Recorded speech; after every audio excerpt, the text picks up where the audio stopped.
Yun guys, meron na naman tayong papaandarin dito na Ford Ranger 2.2. Paandaran ng challenge tayo. Ang issue nito, walang supply ng fuel sa fuel injector at saka sa suction valve.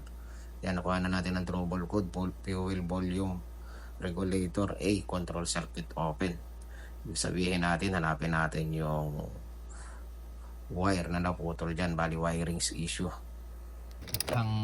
Yung wire na pumunta doon, tumikit dito yata, parang tumikit dito sa likod ng compressor. Siyempre mainit yan yung hot. Yun, hanapin natin guys, kompleto naman tayo ng wiring diagram nyan. Then ito, dito natin simulan, silip-silipin natin dito. Body fuel volume Yun, regulator. nakita na natin yung problema nya. Yung bali yung wire na yan is supply ng suction valve yan. Positive yan, positive. Kaya hindi gumagana yung suction valve, kaya hindi siya nagsusupply ng fuel sa papuntang fuel regulator. Yun po yung wiring niya, diagram. Then simulan na po natin yung pag lilinis-linis habang binabanatan ng bata ako yung pagkakabit.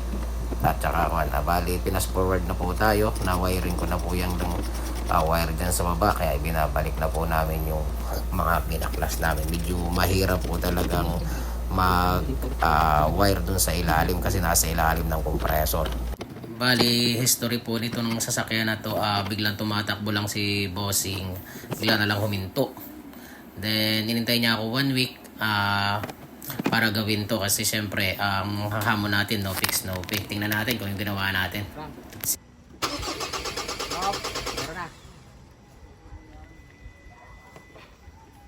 Computer natin. Yan, nakikita na natin sumisibat-sibat na yung RPM nyo. Tingnan natin kung anong nangyayari. Okay na. Job done. Lagay mo yung cover sa taas, tol. Okay na. Itong computer.